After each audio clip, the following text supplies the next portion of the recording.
So determining their appropriateness for admission and eligibility, and then the next one, determine the client's eligibility for admission or referral.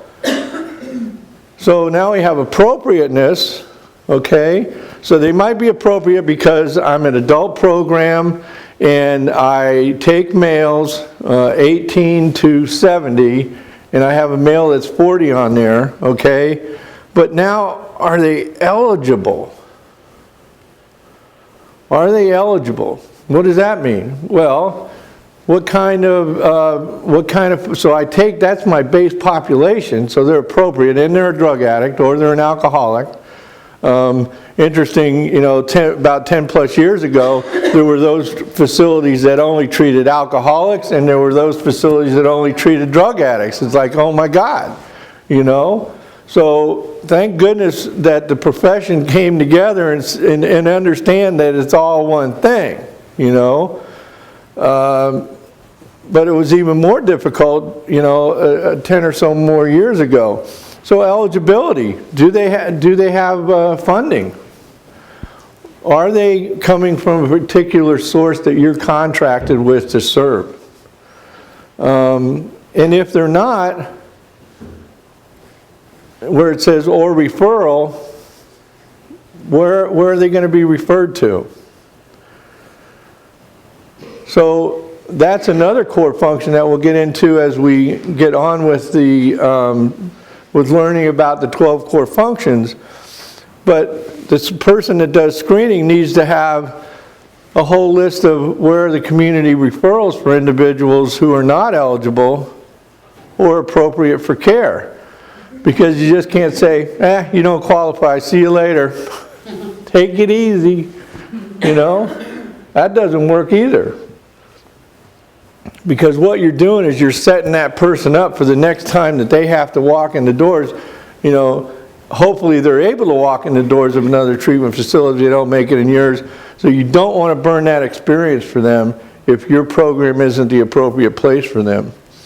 Identifying any coexisting conditions, medical, psychiatric, or physical, which may create some limitations for them in your program, and be able to document that so that as we move on into intake and orientation, they can be dealt with in a non-discriminatory fashion.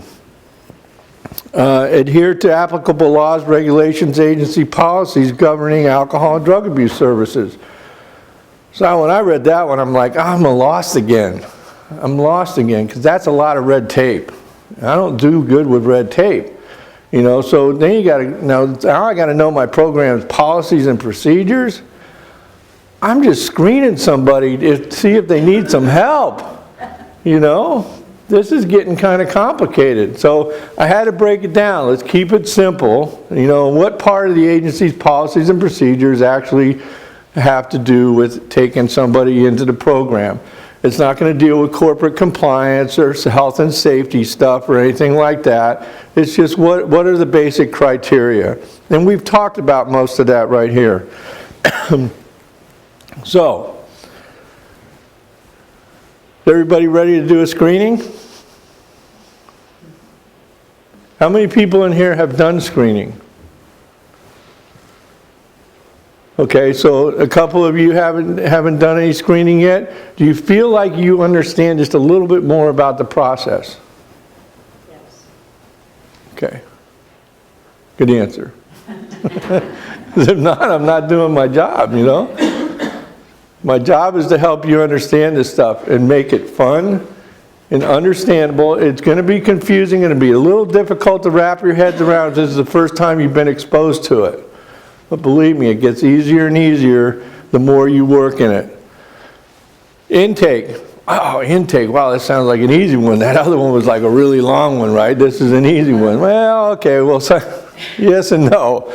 The administrative and initial processes for admission to the program. Well, that sounds pretty easy, right? Oh, we don't have any forms in the files. We don't have any intake notes or anything like that. We don't have to talk about any financial information. No, it's not quite that easy. So, Global criteria, right? So we want to break it down. So we go back to the global criteria, and we're going to do this 10 more times after this one. So you've done 12 core functions.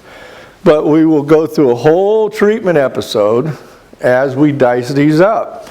So now we've done the screening, we've decided the person is appropriate and eligible for treatment, we've scheduled them an intake, okay? And now we're doing the intake with them.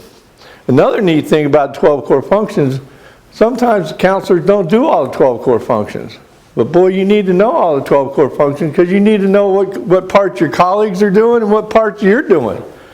Because it still equals the whole treatment episode. You may be doing the screening, you may not be doing the intake. You may not be doing the assessment or the treatment planning.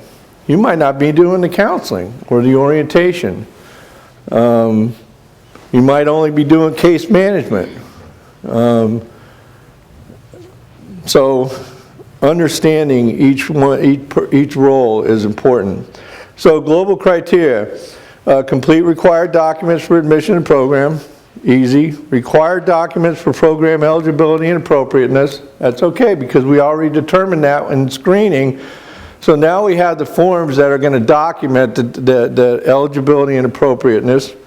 Obtain appropriately signed consents when soliciting from or providing information to outside sources to protect client confidentiality and rights. So, what does that mean? Key consent, these consents are extremely important. Your admission form, consent to treatment, it talks about the rights of the individual to be provided with non-discriminatory services that are humane and what the grievance procedure is, so that if they're not comfortable with what's happening to them, they have the ability to say something about it. When I heard about this, I was like, wow, you got to be kidding me. Most of my life, people ever told me, go over there and just go over there. You know, you don't have anything to say about it. You don't have a right to say no, you know. I had difficulty when I was in treatment with people treating me courteously. I didn't understand that. I understand today how important it is. It empowers an individual to be able to make choices for themselves. Do you change their behavior? No. Do you guide them in changing their behavior? Yes. What's one of the processes in guiding them to changing their behavior? Is treating them humanely, empowering them to make choices for themselves, explaining to them the responsibility of their choices. So when you talk about, so you have to go through the consent for admission. You need to go through each one of those items with an individual.